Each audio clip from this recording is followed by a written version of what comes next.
Now we're going to take a slight turn and we're going to talk about the consequences of both the martyrdom of Joseph Smith and Abinadi, because again, they parallel. When Abinadi was speaking to the priests of Noah, he prophesied and he warned. Not only would he seal his testimony with his blood, but he warned them that if they rejected his words and he was killed, he prophesied calamities that would befall those who rejected his words. Some of those calamities included being brought into bondage, being slain, vultures devouring their flesh, famine, pestilence, burdens, being destroyed.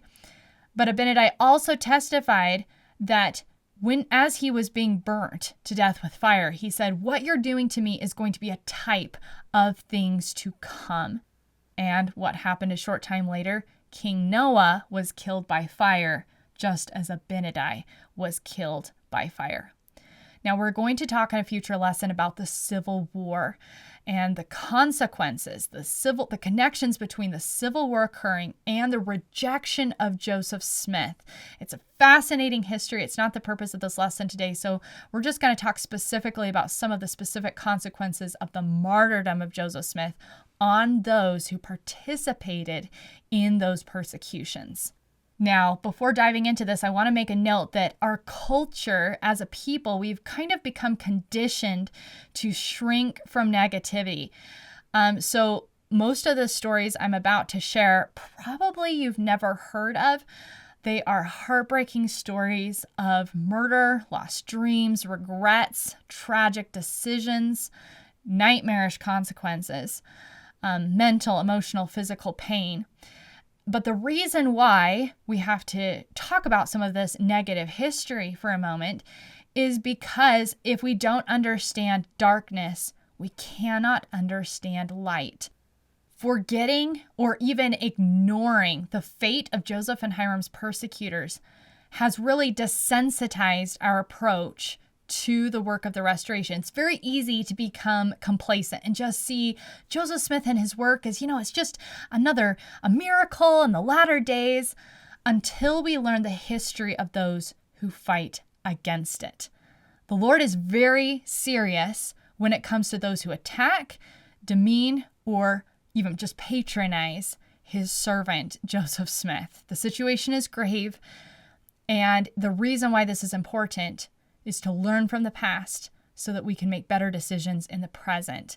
Those who have and those who continue to fight against Joseph Smith and his work risk losing everything, both in this life and the next. When Joseph Smith first went to Carthage, he encountered several of the officers of the troops. They came to see him and they visited him in his room.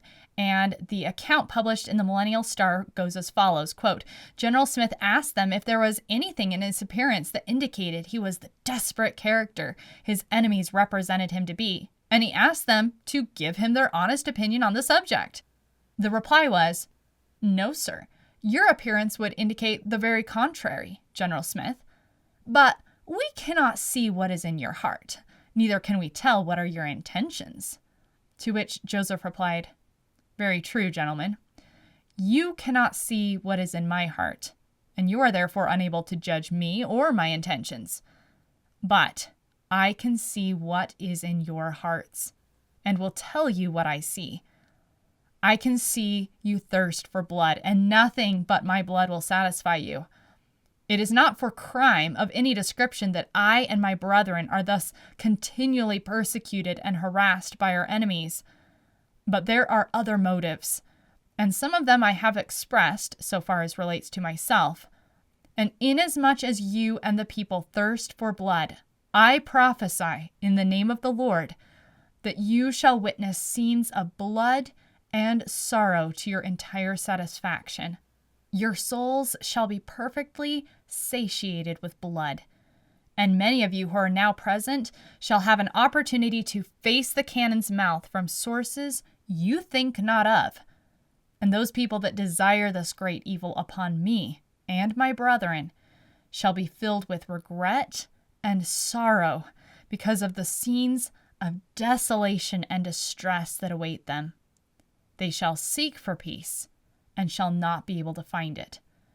Gentlemen, you will find what I have told you to be true, end quote. In the next lesson, we are going to talk about the Civil War, and we are going to see that the words and the prophecy of Joseph Smith came true.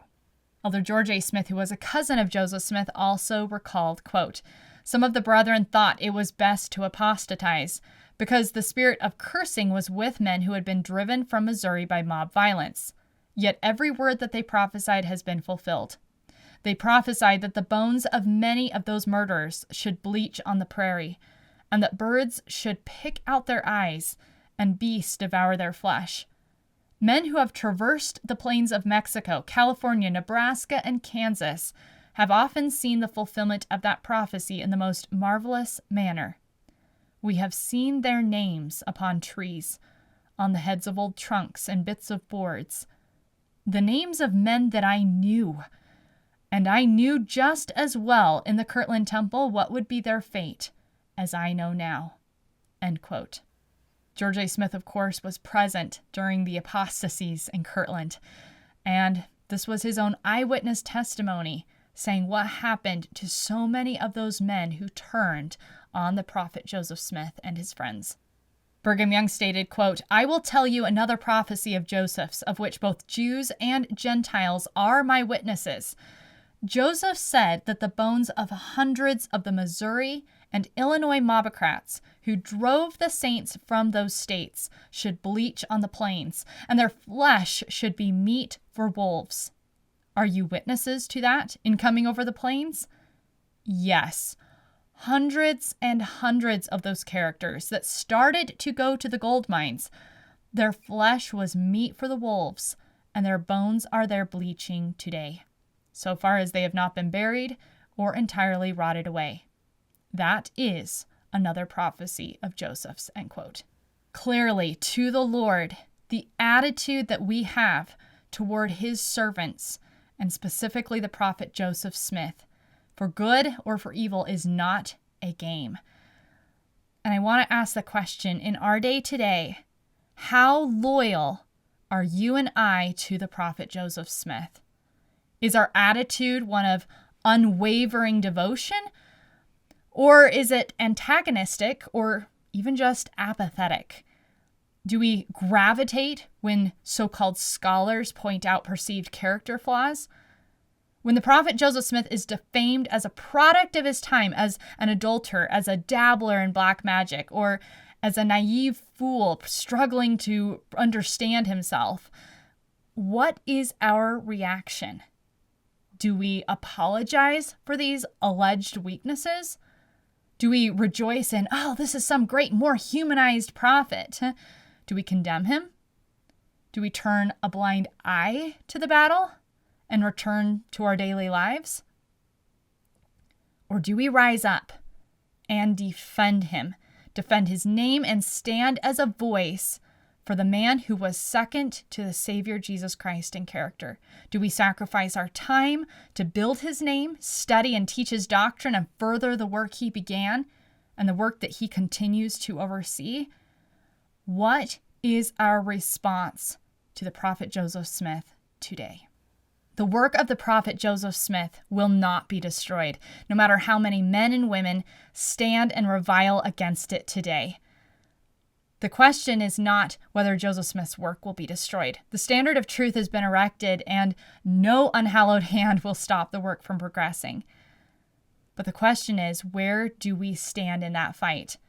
And what will be the consequences or the blessings of our stance in that fight for both ourselves and our posterity? Every single one of us needs to evaluate it, because we are standing at a time today where Joseph Smith is under attack. Some may not see it, and some may say, I don't see this today, and that's because in some ways it's more subtle. Again, there's this rejoicing over humanizing his character and pointing out alleged weaknesses that are frankly lies and slander, even if they are dressed in a garb of seeming to come from individuals who are members of the church or quote-unquote faith-promoting history. The prophet Joseph Smith that I know from years of studying his life and his teachings is a man of such great character and honor that honestly, most of us cannot even comprehend his greatness today. But there are men and women who are striving with everything they have today to take him off the pedestal. And right now we live in a decisive time, and every single one of us is not only deciding where we stand, but how much we care about Joseph Smith and how much we're willing to sacrifice to stand and defend his name and preserve his legacy from being undermined and even lost. Joseph Smith had a profound dream where he saw what would happen to those who fought against him and how the Lord would deliver him. He stated, quote, "I related a dream which I had a short time since. I thought I was riding out in my carriage and my guardian angel was along with me. We went past the temple and had not gone much further before we espied two large snakes so fast locked together that neither of them had any power. I inquired of my guide what I was to understand by that, and he said, 'Those snakes represent Dr. Foster and Chauncey L. Higby. They are your enemies and desire to destroy you, but you see they are so fast locked together that they have no power of themselves to hurt you.' I then thought I was riding up to Mulholland Street, and my guardian angel was not along with me. On arriving at the prairie, I was overtaken and seized by William and Wilson Law and others, saying, 'Aha, we have you at last. We will secure you and put you in a safe place,' and without any ceremony dragged me out of my carriage, tied my hands behind me, and threw me into a deep, dry pit, where I remained in a perfectly helpless condition, and they went away. While struggling to get out, I heard Wilson Law screaming for help hard by. I managed to unloose myself so as to make a spring when I caught hold of some grass which grew at the edge of the pit. I looked out of the pit and saw Wilson Law at a little distance attacked by ferocious wild beasts and heard him cry out, 'Oh, brother Joseph, come and save me.' I replied, 'I cannot, for you have put me into this deep pit.' On looking out another way, I saw William Law with outstretched tongue, blue in the face, and green poison forced out of his mouth, caused by the coiling of a large snake around his body. It had also grabbed him by the arm, a little above the elbow, ready to devour him. He cried out in the intensity of his agony, 'Oh, brother Joseph, come and save me, or I die.' But I replied to him, 'I cannot, William. I would willingly, but you have tied me and put me into this pit, and I am powerless to help you or liberate myself.' In a short time after, my guide came and said aloud, 'Joseph, Joseph, what are you doing there?' And I replied, 'My enemies fell upon me, bound me, and threw me in.' He then took me by the hand, drew me out of the pit, set me free, and we went away rejoicing." End quote. Just as Joseph Smith saw in his dream, the day has come and will continue to come where Joseph Smith's name, character, and his words and work will be vindicated, and all of his enemies will be conquered. And at that time, when that is fully realized, the martyrdom of Joseph Smith will truly be recognized as a significant date in history. I'm going to demonstrate that with some evidence here, but I just want to point out that I believe that is one of the reasons that Mormon specifically chose to highlight Abinadi and his martyrdom, because he knew that the martyrdom of Joseph Smith in our day was not only a very important sign of the times, but it was also a very significant event that would be remembered for centuries. Wilford Woodruff specifically appointed June 27th in 1845 as a day set apart for fasting and prayer. In his journal, he wrote, "1 year ago this day, the prophet Joseph and patriarch Hyrum Smith were martyred. I appointed this day throughout the churches in this land as a day of prayer and fasting. I arose in the morning and fasted through the day, spent a part of the day in prayer and a part of it in writing." Parley P. Pratt later recorded a vision that he said that he had of the millennium, of Zion and what it would look like. And on this day, in this vision that he had, he saw that all of the people were engaged in this huge celebration. It was massive. He saw chariots and gold and a feast and all of the patriarchs gathered and even Jesus Christ. And he asked, "What is this holiday?" He writes in his own words, quote, "Our curiosity excited us to inquire what day they celebrated." To which the guide replied, "This is the feast day of the Lord to Joseph and Hyrum Smith for being martyred for the truth. held yearly on the 7th day of the 4th month throughout all the tribes of Israel. Flesh and blood cannot comprehend the greatness of the scene, Parley P. Pratt says. The worthy of the earth, with Adam at their head, the martyrs of the different dispensations, with Abel at their head, and honorable men from other worlds, composed an assemblage of majesty, dignity, and divinity. This was a feast day for truth. This was the reward of integrity. This was the triumph of kings and priests unto God, and was a holiday of eternity. Who could be happier than he that was among the holy throng? No one." End quote. Today we live in an age where we are struggling. Our freedoms are being lost, families are falling apart, and our culture and civilization is really disintegrating. And everyone is asking themselves the question, what's the solution? What do we do? How do we turn this mess around? Well, Orson Hyde gave a sermon in Utah where he prophesied that peace and stability would not return to us as a people until the deaths and the martyrdom of Joseph and Hyrum Smith was both recognized and, in his words, atoned for. This is what he said. First, he begins by explaining that the angel Moroni presides over the destinies of America. He speaks of Moroni being in the camp with Washington, guiding Columbus, giving Columbus dreams and visions. He then states, under the guardianship of this same angel or Prince of America have the United States grown, increased, and flourished. But since the prophets have been slain, the saints persecuted, despoiled of their goods, banished from their homes, and no earthly arm to interpose for their rescue, what will be the future destiny of this highly favored country? The guardian angel of these United States flies to a remote distance from their borders, and the anger of the Almighty waxes hot against them in causing them to drink from the cup of bitterness and division, and the very dregs stirred up by the hands of foreign powers in a manner more cruel and fierce than the enemies of the saints in the days of their greatest distress and anguish. And all this because, listen to the because, this is key. All of this calamity, all of this turmoil in our world has occurred because they laid not to heart the martyrdom of the saints and prophets.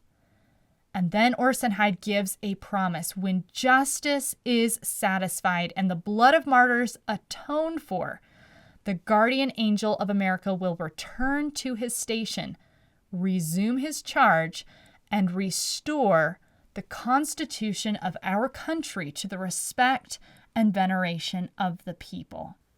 Orson Hyde uses the word atone. What does that word atone mean? It means something to stand as an equivalent, to make reparation, amends, to make compensation for some kind of a crime or offense. And Orson Hyde says that the martyrdom of Joseph Smith and the persecution of the saints in the early days of the church must be atoned for before the Constitution can be restored. We have a lot of good men and women who are very anxious and working hard to try to save the Constitution. And yet we continue to struggle in losing our liberties. We're struggling in reaching our youth, and we seem to just be losing more and more ground each year. I would submit that Orson Hyde was inspired and prophetic when he gave this counsel, that we have not remembered Joseph Smith as we should have, and that his martyrdom has not been atoned for. And if we want to save the Constitution successfully, if we want to preserve liberty, we need to turn back to, one, the way Joseph Smith taught us to restore the Constitution, and we also need to restore a greater respect for him as a man and his teachings and in guidance and instruction. We need to take his message to the world, gather Israel. We need to bring about the establishment and the commandments and the instructions that Joseph Smith gave us for building Zion. And the sooner we do this, the sooner we will save the lives of millions of children who are losing their lives in the womb from abortion. The sooner many hundreds and hundreds of teenagers who are committing suicide and who are sad and feel no hope and depression, anxiety, the sooner they can be rescued. The sooner the men and women who are being persecuted in China and other countries around the world, the sooner they can be liberated. And the sooner we can begin turning everything around. Until we do this, until we turn back to what Joseph Smith asked us to do, which every single one of us needs to do better. Every single one of us can ask, have I done everything that I could to promote Joseph Smith's work? Have I laid down my life? Because if there is something wanting, then there is something that we can still do and that we need to do and that we will be held accountable for one day. Every single one of us can do better to not only study what Joseph Smith asked us to do, but then implement it. And in that way, instead of like the people of Noah rejecting Abinadi's message and ignoring him or even killing him, we can begin a revival of turning back. And it begins with us, it begins with our sphere of influence, and from there it will go out. There is another voice, though, that is calling for a very different movement. Margaret Young, who worked for a period of time at BYU, made a statement on her blog where she said, "The future of Mormonism is bright. We are on a bridge. Change comes slowly in the church, but to those seeking to find miracles, the changes over the past 50 years have been monumental." What are these changes? What is this future of Mormonism she's looking forward to that she sees occurring right now, especially in the last 50 years? This is what she says. That changes that we will become a church known for exactly the opposite reasons it was known for in the 19th century, end quote. In other words, there is a movement that says we want to take out everything Joseph Smith stood for. From within the church, we want to become known as the opposite. If Joseph Smith said something or established some kind of an ideology or a cultural practice or a teaching, and this is what was the foundation for the church in the 19th century, we want to become known for the opposite. This is a very, very real battle going on today. And again, I ask, as we watch so many trying to martyr the prophet Joseph Smith yet again, where do you stand? There's a prophecy that Heber C. Kimball made where he said, quote, "At present, the prophet Joseph's boys lay apparently in a state of slumber. Everything seems to be perfectly calm with them, but by and by God will wake them up, and they will roar like the thunders of Mount Sinai." There is much work to be done. God is not asleep, and he will wake up our children, and they will bear off this kingdom to the nations of the earth, and will bear testimony to the truth of this work, and of the integrity and true character of Joseph and Hiram and Brigham, of Heber and Jedediah and the 12, and of thousands of others. There are trying times ahead of you. Do you not begin to feel and see them? If you do not, I say you are asleep, end quote. I believe this prophecy is for our day. I believe that Joseph's boys and his girls are alive today, but many of them are asleep. Maybe that's you. Maybe that's me, still to a large extent. This is a call to wake up. This is a call to realize the consequences that are laying in our hands right now. But we have the power to change history. We have the power to build something better. This is a call to wake up and to defend the integrity of the prophet Joseph Smith and to bear off the kingdom to the nations of the earth.